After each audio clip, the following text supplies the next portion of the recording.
exactly for ano. So, yung mga nagbubunyi dyan because they think that I'm going to shut up, and it's not true.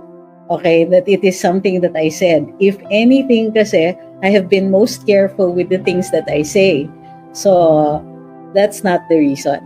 Una nang napabalita na tinanggal nga si Attorney Trixie Cruz Angeles sa kanyang programa sa DWIZ na Karambola dahil di umano ay pinag-iinitan ito ng isa sa may katungkulan sa gobyerno dahil sa patuloy nilang pagsasalita at binigyan ng tamang impormasyon ang bawat panukalang sinusulong ng mga mambabatas. Ang mga impormasyon ukol sa batas ay malinaw na naipapaliwanag nito sa kanyang programa at sa kanyang social media account, kaya naman, nabubuksan ang isipan ng mga netizens ukol sa mga isyong napapanahon. At hindi nga may kakaila na malaking sampal sa mga politiko ang mga aral na naibibigay ni Attorney Trixie Cruz Angeles sa mga tao sa mga bagay katulad partikular dito sa mainit na usapin ng charter change. Bago nito nagsasalita rin si Attorney Trixie Cruz sa isyu ng mataas na bilihin, mga pondo sa Congress na hindi maipaliwanag kung saan napupunta. Sa isang live nito sa Facebook kinumpirma ni Attorney Trixie na nakabakasyon nga siya sa programa dahil sa hindi tinutukoy na dahilan. Pero idiniin nito na kung anuman yung mga naunang clue na nailabas natin ay yun na yun, ayon sa kanya. Hindi pa lang siya makapagbigay ng konkretong sagot ngayon dahil inaalam pa umano niya kung sino talaga ang taong nagpasibak sa kanya. Kaya naman may paalala ito sa mga nagsasabing karma ito sa kanya, at sa mga natuwa na nabawasan ang kanyang platform para magsalita. Ayon sa lawyer, kung natuwa sila dahil mapapatahimik na siya ay nagkakamali sila.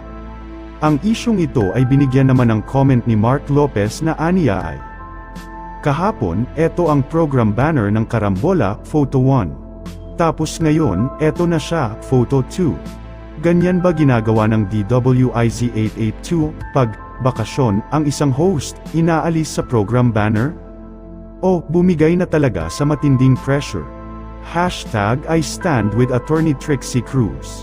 Panuuri ng full video ng pahayag ni Attorney Trixie Cruz Angeles para sa iba pang detalye na magsisimula naman pagkatapos ng maiksing intro.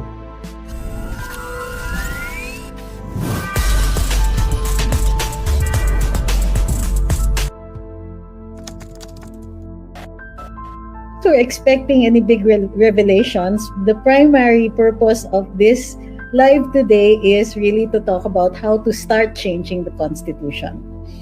Sabi ni Piping Dilat, is it time na ba? No, it is not. Okay? Ganito po yun eh. I don't know if anybody has ever read The Tipping Point, but there is a time for everything. And there is a way to get to that time. So, let's see. Okay? Ang point dito is, yes, I am on vacation officially from my program in Karambola on DWIZ 882 AM and Aliw 23. It's simulcast both sa radio at saka sa TV. Now, there's a lot of things being said about that, and I can neither confirm nor deny. Naks! Ang politiko! Grabe! Okay, but I will be issuing a statement in due time. The reason I'm delaying giving a statement is because there's some things that need to be clarified, such as but not limited to the source of the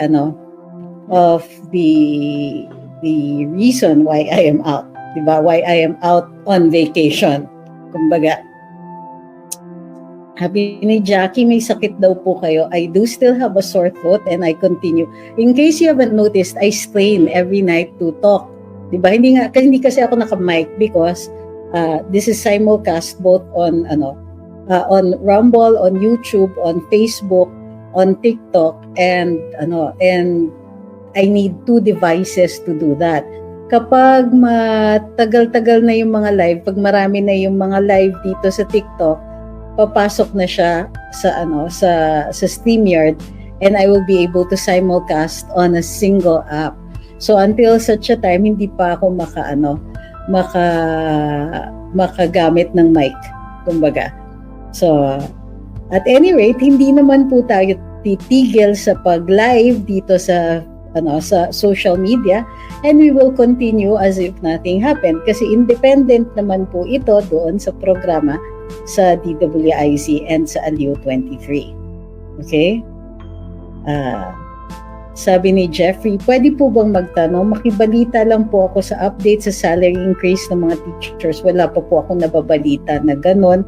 And remember na pag salary increases, particularly ng teachers, ang dami nyo kasi, that will require a computation in the civil service. Kasi ibig sabihin yan is may effect kayo on the national treasury sa dami ng mga teachers. So I still have a sore throat. That's why hindi ako nag-live earlier than today. I was planning on going live kasi I was out I was planning on going live kanina sa TikTok. Sometimes I do live on TikTok alone or on YouTube alone. So wala pa po. Masakit pa rin po yung lalamunan ko. That one is true ha. Huwag kayong mag-iisip na iniimbento yan. But I think that the vacation was timed for exactly to coincide with the fact that I couldn't go to work for 2 days because of my sore throat. So, wag po kayo mag-speculate on the sore throat. Totoo po yung part na yan. So, Indian fake. Sabi ni Hayward, mukhang may gapangan ang lakas ata ng kapangyarihan nun. Well, the truth is that it's a little more complicated than that. No, well, yeah, because it isn't exactly for so yung mga nagbubunyi dyan because they think that I'm going to shut up, and it's not true. Okay, that it is something that I said. If anything kasi, I have been most careful with the things that I say. So, that's not the reason, whatever it is. Okay, so, para lang and I don't want anybody getting angry at anybody yet until we can confirm the persons. Okay? So, sabi ni Il, tatanggalin na ba yung sa karambola? Hindi po, because I am on vacation. Ngayon, merong mga nagbubunyi dyan na Kesha Karma and all that. I don't believe in what they're saying, particularly because, and I don't want to dignify their statements because we really shouldn't make stupid people famous. Okay? So, sabi ni Joaquin, happy ako, I don't need to watch Karambola. Mahirap pag gumigising ng umaga. But please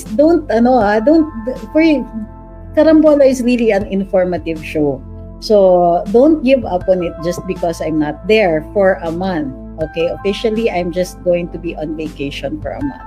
So until there's further details that we can give out, then let's just take it at that. At any rate, I have now more time to more time to vlog, and actually it's easier now for me to go out of town kasi gusto ko rin mag-vlog about places that I go to, because sometimes in the middle of the day I just go I want to go to Taytay or something like that, and I'm limited by just being in these near places. So walang excitement, sabi ni Kim Chi Sushi sa Karambola pag wala kayo doon. Pero if araw-araw na live, sa YT, goods na yon. Araw-araw, in case you haven't noticed, araw-araw na po ang live natin. BLVK is asking about Harry Roque's remark on Duterte Marcos 2028. I haven't heard yet. Let me know what he said. Sabi ni Hayward, nakaka-addict ang Karambola. Totoo naman po yun. And I don't want you to stop watching just because I'm not there.